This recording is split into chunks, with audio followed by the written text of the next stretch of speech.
Добрый вечер, уважаемые кыргызстанцы. Спортивный канал КТРК «Спорт» продолжает вещание передачи «Арена». Меня зовут Алмаз Раимжанов, и я вас приветствую. Сегодня 9 марта, но мы не перестаем поздравлять прекрасную половину, которая проживает в нашей прекрасной стране. Пусть уйдут печали и горе, будут сотни пусть признаний, самых ярких ожиданий. Еще раз хочется, пусть и уже 9 марта, поздравить всю прекрасную половину нашей страны с замечательным международным праздником. И также хочется поприветствовать и поздравить с прошедшим наших сегодняшних красавиц. То, что 8 марта, сегодня 9, и мы решили приукрасить наш эфир и пригласить красавиц. У нас сегодня в гостях Нина Феоктистова, тренер по стретчингу и представитель фонда «Злата». Вы у нас уже во второй раз, но сегодня будет возможность поговорить чуть поподробнее и узнать о вашем фонде. Здравствуйте. И также у нас Алиса Рахматулаева, фитнес-инструктор и выступающий спортсмен. Мы вас приветствуем. Как ваши дела? Как ваше настроение? Рассказывайте. Отлично, как вы? Очень хорошо. Как отметили 8 марта? Ну, нормально, в целом нормально. В целом нормально. Ну, раз уж помните, как отметили, значит, значит все было нормально. Так, красавицы. Учитывая то, что ваша жизнь так или иначе связана со спортом, Алиса у нас, более того, выступала и выступает по фитнесу и на международном уровне, можно будет рассказать, как вообще затянуло в этот вид спорта, фитнес, боди-фитнес, и как вообще вы связали свою жизнь со спортом, кто привил, так сказать, любовь? Ну, честно говоря, я попала случайно, абсолютно случайно в этот вид спорта. Мне очень понравилось, но я, в принципе, хотела этого с детства. Мне, в принципе, очень нравился спорт.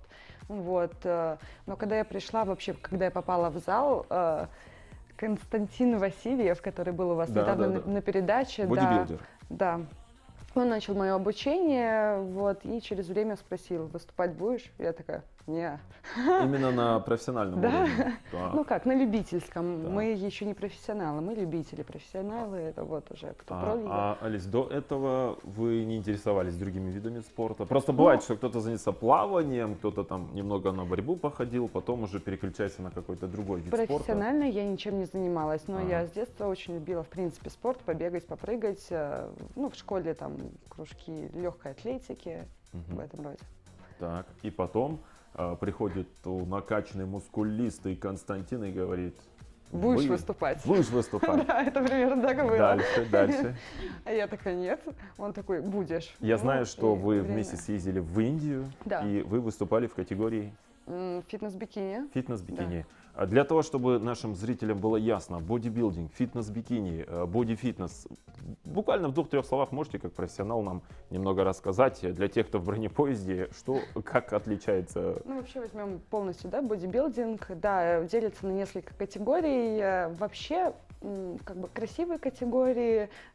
Нет, все категории красивые, ладно, начну Чтобы с никого этого. не обижать. Да, конечно, все категории красивые, но я была вот в категории фитнес-бикини, сейчас wellness. Вот, помимо этого, ну, там получается по нарастанию идет. Фитнес-бикини самая маленькая категория, самая изящная, wellness-бикини там более, ну, другие пропорции абсолютно, более тяжелый низ, полегче верх, бодифит там уже, соответственно, свои пропорции, вот, и бодибилдинг — это уже крупные либо девушки, либо мужчины.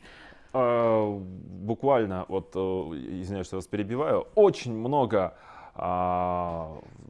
так скажем, не то чтобы слухов, разговоров ведется о том, что, ну, понятно, бодифитнес, а вот именно то, что бодибилдинг — это не совсем женский вид спорта, то, что женщины выглядят слишком страшно, мужественно. Вы как к этому относитесь? Ну, это просто стереотип или... Я считаю так: у каждого человека свои стандарты красоты. То есть, если для того человека, который занимается этим, он считает это красивым, то да, конечно, это красиво. Вот. Если человек считает красивой другую категорию, то я не могу поспорить просто с этим. Ясно, мы сейчас с вами обязательно пообсуждаем и более подробно узнаем и поговорим о том, как вы еще тренируете, потому что Алиса, она еще и тренирует, теперь уже сама, набравшись опыта международного, так скажем. Так, Нина, стретчинг. Возможно, для таких чайников, как я, такое слово кто-то может слышать первый раз. Что такое стретчинг? стрейчинг это сейчас такое очень популярное. Это группы такие проходят по растяжке. В основном они для всех возрастов, для всех категорий с разной подготовкой. То есть абсолютно любой человек может прийти Шпагат. на стрейчинг, да, Стрейчинг. и ну, достигнуть результата, которого он хочет. Потому Вы что, специалист по шпагату. ну да, можно так сказать. Например, на гимнастику все же в основном идут с детства, но, например, те, кто вот с более возрастом пришел и захотел себе шпагат, то они с радостью могут пойти на стрейчинг. И вообще не только шпагат, а полностью растяжка в целом. Может, у кого-то забитые мышцы там и вот, так что всех ждем на стрейчинг. Стрейчинг это растяжка. Ну, я так понимаю, большинство любителей этого вида спорта это все тоже девушки, женщины, наверное, да, которые Не таким только. На образом. самом деле приходили парни, которые Серьезно? занимались бодибилдингом, да, и у них были настолько забитые мышцы, что они не могли там рукой достать до спины, и там у них болела спина, из-за этого были проблемы с головой. И да, они тоже ходили на стрейчинг, и им очень помогало. То есть не только область, так скажем, Конечно, ног, нет. это там Все, комплексно. кто хотят более стать гибкими и растянуться, вот все идут на стрейчинг. Ясно, ясно. Интересная тема. Немного о том, о фонде «Злата». Фонду уже почти 1,5 года. Мы ежедневно ездим в детские дома, проводим там тренировки. Тренировки Вы проводите проводятся. сами? Да, я провожу тренировки по гимнастике среди девочек, а парни ездят, проводят по футболу тренировки по ММА. А дети сами выбирали, на какой кружок они хотят пойти, и вот они уже достаточно добились хороших результатов. То есть вы едете по детским домам, Да. обучаете, организовываете им, я так понимаю, спортивные мероприятия, потому что чуть позже Да, мы да, покажем нашим зрителям конкретно, чем занимается фонд «Злата» и как они помогают детям. Пожалуйста, ну, то есть... Да, спортивные мероприятия мы проводим по мере того, как у них проходит подготовка и к тому, к чему они готовы. Последнее вот мероприятие, оно проходило в ФОКе, проходило по волейболу между девочек и по футболу между парнями. Участники были Да, участники были вот из детских домов, они соревновались между собой. Они со всех получили... регионов или только... Нет, только один наш детский дом, потому что ездить до него очень далеко, он находится аж за Карабалтой, Панфиловский детский дом, примерно где-то около 2 часов дороги занимает.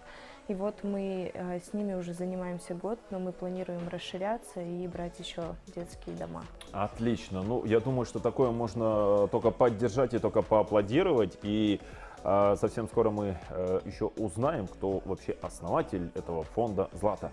Ну, а пока, вы знаете, я совсем недавно вычитал, ну, перед тем, как пригласить вас, я днем, конечно, решил умничать, думаю, что же там найти про здоровый образ жизни, что интересное можно там в интернете найти. И прочитал, что по статистике люди, которые, так скажем, обладатели лишнего веса, они почему-то более несчастны, чем те, которые занимаются спортом. Это правда или нет? Ну, в интернете понятно, что всякое могут написать. Вот, Мне Алис. кажется, что спорт прививает очень большую уверенность в себе. Особенно, когда ты достигаешь каких-то результатов, в которых ты прям шел, и когда у тебя все получается, конечно, человек становится более уверенным в себе, ну и то бишь счастливым. Ясно. Ну, мы с вами еще пообсуждаем, как вообще правильно заниматься спортом и как выглядеть очень красиво, потому что все-таки скоро, ну, уже весна, совсем скоро лето, так что самое время для таких, как я, заниматься спортом. А впереди у нас самые важные события на сегодняшний день, хронология событий от наших коллег. Внимание на экран. Ну, немаловажно в наше время, ну, это все равно работает, когда у человека, пусть он там будет работать в автошколе, я не знаю, там дизайнер, где угодно, всегда работает фишка, так скажем, с этой бумажечкой, с сертификатом. У нас как с этим дела обстоят, с документацией? Да. Естественно. Ну, у нас на самом деле есть Федерация фитнеса, которая этим и занимается. Но помимо Обучает. этого, да, обучает тренеров. И помимо этого, насколько я не ошибаюсь, есть еще российская школа у нас. Вот, но... Российская школа, которая работает в Бишкеке. Да. Интересно. Вот, насколько я знаю, но это может быть ложной информацией. Хорошо, что Ну, вы вообще, заранее... Да, но вообще наши тренера, в принципе, предпочитают ездить в Алмату на обучение, вообще в Казахстан на обучение, потому что там все-таки уровень фитнеса намного выше, чем наш. Мгм. Вот, мы отстаем. Именно по работе тренеров или... В принципе, полностью фитнес у нас отстает от Казахстана. Полностью. Ясно, ясно. Увы, но это так. Смотрите, я говорил о том, что лишний вес это все-таки, ну, я думаю, никому не секрет, что это не всегда приятно, когда у человека все-таки вот переизбыток, лишний вес. Вот как обычно люди должны бороться вот с лишним весом. Вот первый совет, который вы даете обычно там тем, кто вас спрашивает, а как вот выглядите, как вы, или как вот хорошо, или как вот похудеть, вот что вы им обычно советуете? Самое первое Самое первое. – питаться правильно. Правильно питаться. Естественно. Самое основополагающее. Самое. 75-80% от всего результата – это правильное питание. Вот, Ясно. остальное уже остальное. Нина, вот мне интересно, ну, вы так или иначе тоже, можно сказать, тренер, да, вы обучаете. Вот самое глупое, то, что вы могли бы услышать от человека, самое банальное, то, что вас спрашивает тренеру. За сколько можно сесть на шпагат, наверное? За сколько можно сесть на шпагат? И Да. Потому что иногда пишут абсолютно незнакомые мне люди, за сколько ли они могли бы сесть на шпагат. Но это зависит от каждого, это зависит от того, твердые ли мышцы у человека, там, мягкие мышцы у человека. То есть в любом случае он должен прийти хотя бы на одно занятие, должна с ним позаниматься, и только исходя из этого делать выводы, там, примерно за какое время мог бы он сесть на шпагат. Вы знаете, вот после сейчас вот ваших слов, не только я, наверное, но и все наши зрители, которые сейчас в режиме онлайн смотрят нашу передачу, вспомнили шпагат, наверное, Жан-Клода Ван Дамма. Первый человек, наверное, который олицетворял своим ударом и был, ну, просто таким вот эталоном для всех мужчин, и все пытались, и в том числе я, наверное, в детстве сесть на этот шпагат. Это правда, то, что прекрасной половине, женщинам, намного легче, быстрее сесть на шпагат, чем мужчинам? Ну, не намного, но немного легче, да. Намного легче. Да, парням на самом деле Ну, немного это сложнее. объясняется Да. физиологически. Да, да, да. Ясно. Алис, вы занимаетесь и с мужчинами? Нет, я занимаюсь только с девушками. Только с девушками. Почему? Ну, я считаю, что все-таки мужской подход к мужчинам больше подходит. А мужчина-тренер для девочки, я считаю, это не совсем то. Потому что все равно девочка девочку лучше поймет. У мужчины какой подход? Иди, приседай, приседай еще 5 раз.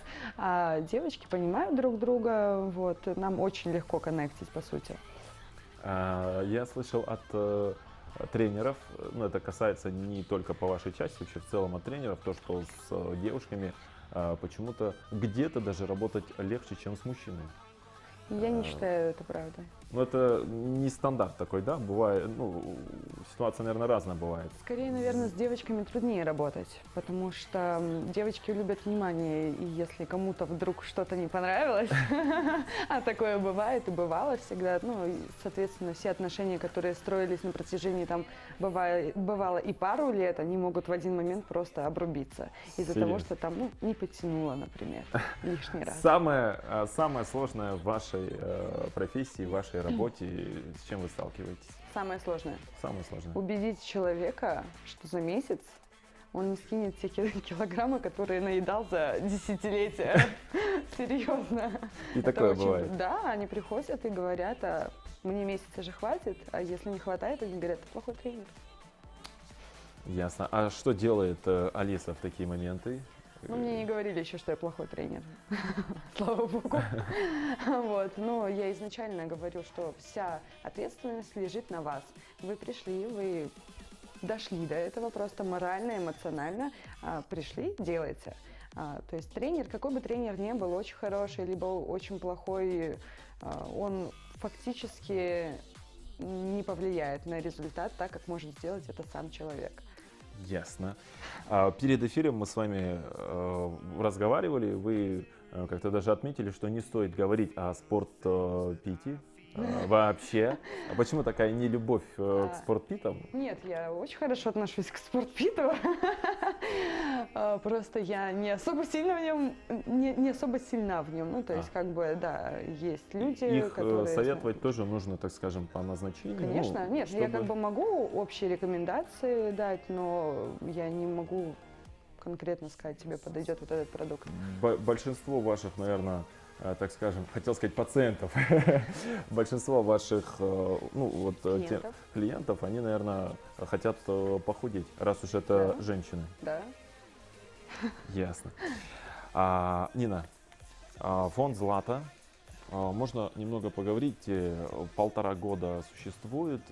Понятно, что фонд «Злата», так скажем, оказывает поддержку, организовывает спортивные мероприятия. Сейчас буквально через несколько минут мы посмотрим с вами спортивное событие, которое фонд «Злата» провела совсем недавно. Можно узнать об основателе и зачем вообще, так сказать, это нужно, задача этого фонда?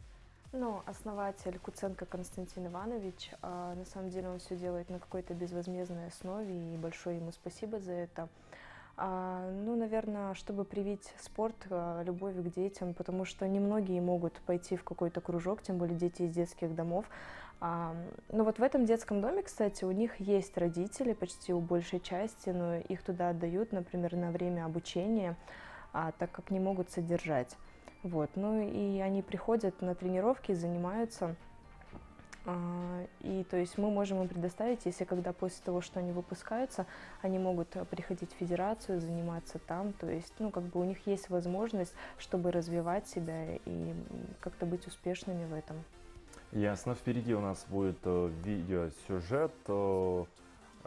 Совсем недавно, как мы сказали, по-моему, в марте месяце, да, это происходило. Спортивное событие, которое организовала фонд «Злата». Внимание на экран. Давайте посмотрим то, что там происходило.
Замечательный слайд-шоу. Анин, скажите, а вот те спортивные мероприятия, которые проводит фонд во главе с Константином Ивановичем, вот именно спортивные события, вот мне просто интересно, ребята сами выбирают, что вот они хотят вот поиграть, какое соревнование провести, или есть просто программа, по которой работают? Ну, у нас там на самом деле групп немного. Вот у нас есть футбол, есть ММА, есть гимнастика. И вот мы как-то чередуем и проводим соревнования по ним.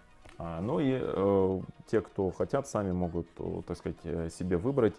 Да, да, конечно, вид спорта, они да? выбирали сами, они записывались в кружки, кто-то ходил там на разные, пробовал себя и там, даже девочки ходили на ММА, пробовали. А вот скажите, Нин, а вот родители, ну или вообще общественность с пониманием относятся к тому, что дети могут участвовать там на таких жестких, так скажем, соревнованиях? Одно дело футбол, а если это смешанные единоборства, Но по это смешанным все-таки... единоборствам для них мы не проводили прям таких соревнований, они только обучаются. Иногда мы их берем когда проходят наши большие какие-то соревнования, они там смотрят как участники. В основном это пока футбол и гимнастика. Отлично. Ну, в любом случае, такое начинание хотелось бы, чтобы никогда не заканчивалось, ну и чтобы фонд «Злата» также и проводила вот такие вот замечательные спортивные мероприятия. Ну, вопрос, наверное, не только Олесе как специалисту, но и к вам. Что делать тем, у кого времени нет катастрофически, просто ходить в зал? Ну, есть домашние упражнения, но проблема в том, что дома все ленятся. Вот я знаю по себе, когда даже дома думаешь, что-то вот начну делать, и, может быть, делаешь неделю-две, и потом все. Ну, И- эту ага. проблему можно решить марафоном, кстати, который я провожу, да, такая. Я шучу. Не, на самом деле я провожу марафоны, и это очень удобная То тема. есть для- состязания, да, я так понимаю? Нет, это не состязание. Получается, онлайн-марафон состоит там, 3-4 недели. Я замеряю девочек, точнее, девочки замеряются сами, отправляют мне все. То есть с девочками мы видимся один раз на награждение. Вот. И ежедневно я выкладываю питание, планы питания для каждой девочки. Там вот делю их на типы, вот, выкладываю питание подходящее и тренировки в домашних условиях. И если они не присылают мне отчеты, они вылетают, либо вылетают совсем из группы, либо вылетают из призовиков. Вот. То есть вот такие жесткие рамки ставишь, и очень даже хорошо худеет. Мой самый лучший результат был около 7 килограмм за 26 дней. За 26 За дней. 26 дней. Но там и вес был у девочки хороший. Так, смотрите, сразу такой вопрос. Ну, не знаю, насколько это может быть правдой, но по-медицински вроде как медики говорят, скидывать вес больше 3 килограммов в месяц, это как бы не рекомендуется. Не Это... рекомендуется. Но есть такая фишечка, когда человек весит очень много, у него очень Мне так быстро- нравится это слово, фишечка. Пожалуйста. Человек, если весит очень много, первые килограммы очень быстро уходят. То есть буквально 3 килограмма можно сбросить за неделю при просто правильном питании. То есть я не сажаю их на дикий дефицит калорий. Я просто высчитываю их норму, которую они должны просто кушать. Вот, и ничего там экстренного такого не случается. А вы сами успеваете тоже заниматься спортом, потому что все-таки для этого тоже, так скажем, презентабельное что-то вот такое должно быть. Что я такая? Видно, Конечно. видно. Конечно, Успеваете конечно успеваем. Ну, это обязывает просто. выглядеть в тонусе всегда и Конечно. Ясно. Ну, просто, мне кажется, если тренер выглядит как тренер, к нему потянутся. Если нет, то нет. Вот. Я не понимаю этих тренеров, которые говорят, я хорошо тренирую, но при этом я могу быть жирной. А такие есть? Ну, конечно. Интересно. Конечно. Так, впереди у нас еще один видеосюжет для тех, кто еще пока не начали заниматься спортом. Одумайтесь. Вот что бывает с теми, у кого лишний вес. Специальное видео.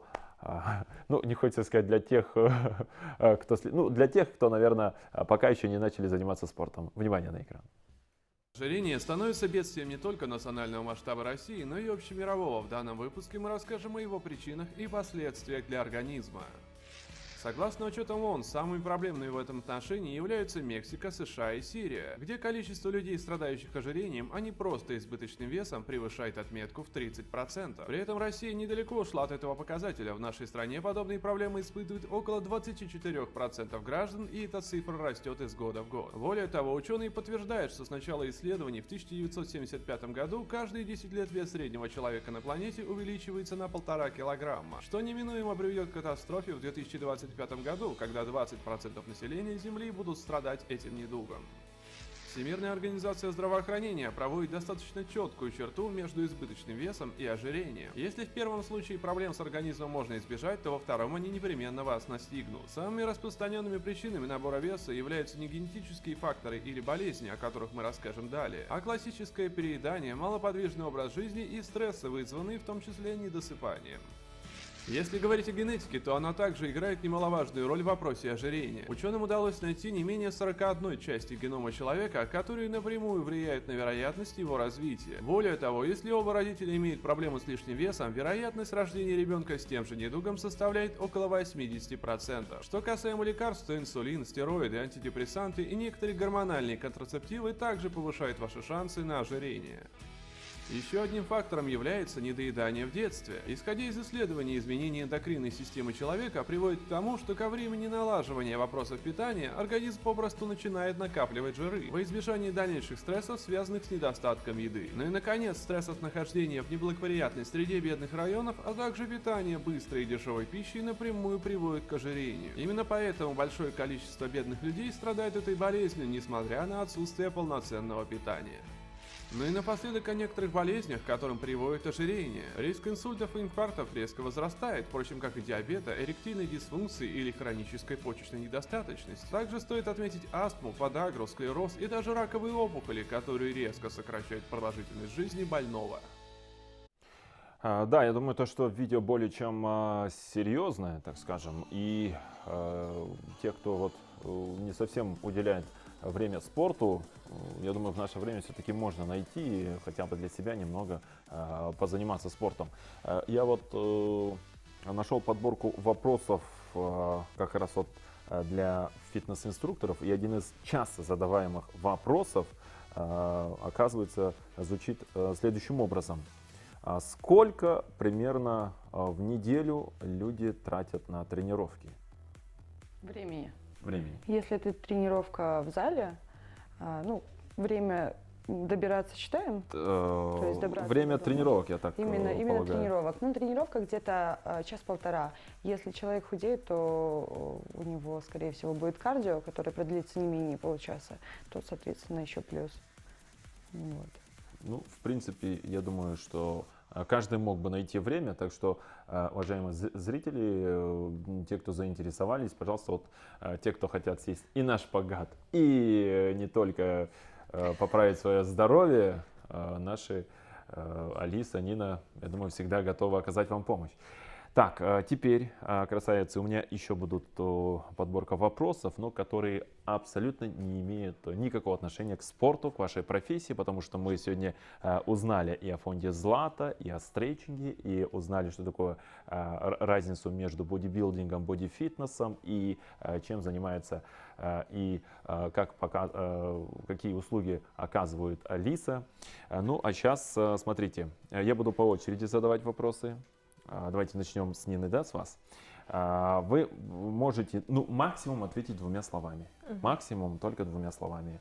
Если хотите прямо объяснить, точнее, не отвечать на вопрос, то мы просто пропускаем. Готовы, да? Да. Так. С вас начать. Так, Нина, когда вы в последний раз плакали? Вчера, да? Да, Нет, На 8 шучу, марта. не шучу. Не помните? Думаю, неделю назад, может быть. Может быть. Ну, так неделю- прям не помню, да. Ясно. Тот же самый вопрос, Алиса. Я плачу постоянно, практически ежедневно. Серьезно? Нет, я действительно очень часто плачу. Ясно, ясно.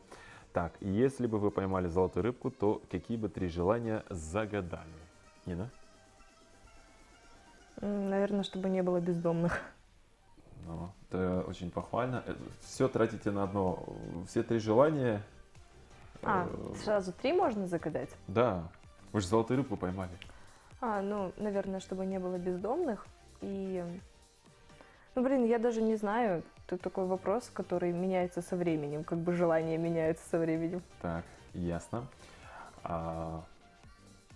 Алиса? Нет, вам уже Снова. другой. Стали бы вы дружить со своим двойником? Если да, то почему? Думаю, да. Потому что это как минимум Потому что я интересно. красотка, да? Нет, это интересно. То есть, если человек твой двойник, мне было бы действительно любопытно узнать, какая она или какой он. Ясно. Нина, считаете ли вы себя примером для подражания? Если да, то почему? Ну, наверное, в какой-то степени да, в какой-то степени нет. Наверное, да, потому что я считаю себя совсем не ленивой, и я прям все время пытаюсь что-то делать, пытаюсь, и вот что-то да выходит. Ясно. Как ваши родные близкие относятся к вашей профессии, Алиса? Замечательно. Так, отлично. Нина, на что вам не хватает смелости? Наверное, летать на самолетах. Серьезно, никогда не летали? Нет, я летала, и все, и после этого я вообще больше не готова. Ясно. А вам на что не хватает смелости, Алиса? Я даже не знаю, если честно. Так, Слишком смело. слишком смелая. Это похвально. Говорят, что в жизни нужно попробовать абсолютно все. Есть ли вещи, которые вы никогда не попробуете? Нина? Ну да, наверное, есть. Может, прыгать с парашюта. Прыгать с парашюта. Я как-то прыгал, когда еще служил в армии, ну, это круто. Ну, хотя да, Хотя- может быть, и когда-то и попробую. Хотя я до последнего притворялся, что я болен, не хотел, но... Так, чем бы вы занялись в последний день своей жизни? Такое нельзя говорить в прямом эфире. Все, ясно. Нина, ваш вариант? тоже не могу. Ясно. Так. Ясно. Нет, на самом деле я бы, наверное, провела со своими близкими этот день. Ну, вот так вот. Мы будем можно считать, что это сказать. так. Ясно. Нина, чего вы больше всего боитесь? Ну вот, наверное, кроме самолетов особо ничего. Так, ясно. Ну, Алиса, понятно, что она ничего не боится. Почему я боюсь темноты? И крыс. Ясно. Еще один вопрос. Какие мечты детства вы воплотили в жизнь? Я мечтала стать скрипачкой. И вы? Да, я закончила музыкальную школу, но, к сожалению, я не продолжаю, потому что мне не особо понравилось, не совсем мое, да, так скажем. Но, тем не менее, я мечтала быть скрипачкой, либо балериной, либо скрипачкой, либо акробаткой. Ясно. Ну, все-таки воплотили. Да. Нина, вам тот же самый вопрос. У меня лет в 14, наверное, был список желаний такой грандиозный на будущее. И вот буквально полгода назад я закрыла последнее желание. Этот список был достаточно большой. И я прям очень этим горжусь. Ну и в принципе всего добилась, чего хотела. Ясно. Это тоже очень похвально. У нас еще есть буквально 4 минуты до конца нашего эфира. И учитывая вашу профессию, для тех, кто заинтересовались, где можно найти Алису Рахматуллаеву? В Инстаграме.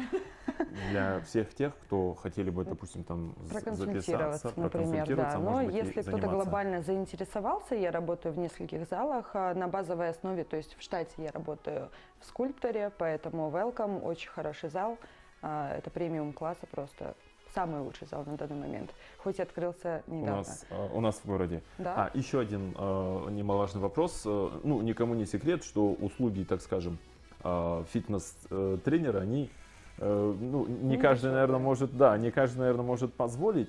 Сколько примерно вообще люди зарабатывают в вашей профессии? Зарабатывают. Но это как работать.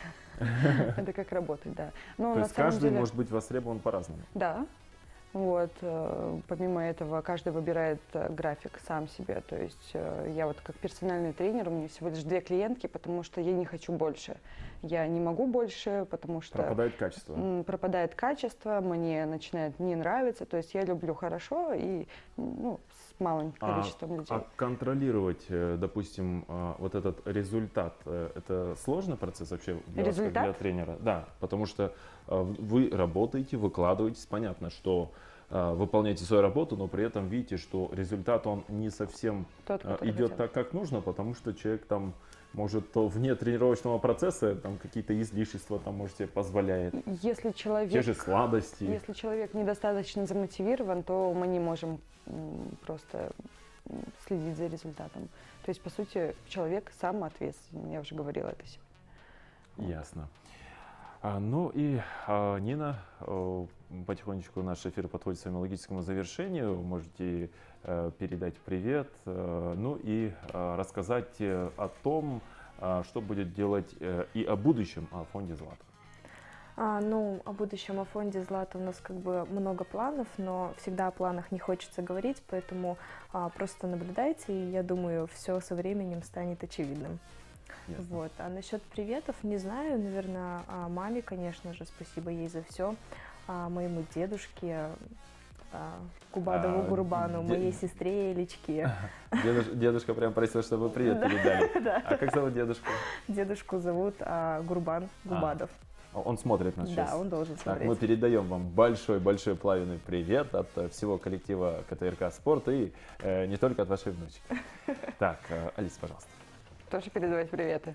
Ну, если некому, то, в принципе, конечно. можете просто поделиться о своих планах. В планах у нас, кстати, с Ниной совместные планы. Мы хотим создать YouTube-канал, вот, где будем развиваться вместе с нашей аудиторией. Вот, но это вот То есть из канал, ближайшего. который будет иметь отношение к спорту. Конечно. Я так понимаю. Да, насчет приветов, но я хотела бы передать приветы всем, кто меня знает, кто меня любит, и всех, кого я люблю. Я так понимаю, их очень много, да? Очень много, да, всех не перечислишь, но в первую очередь, соответственно, своим родителям, своему коллективу и своему близкому окружению. Я вас люблю. Встретимся на мафии, да? Алиса Рахматуллаева, фитнес-инструктор, у нас сегодня была в гостях. Мы благодарим, что вы у нас побывали в гостях. Ну и теперь будем приглашать вас почаще в нашу студию. Будете рассказывать о здоровом образе Спасибо, жизни. что позвали. Нина Феоктистова, представитель фонда «Злата» и тренер по стретчингу. Будем садиться на шпагат. И также приходите к вам в гости.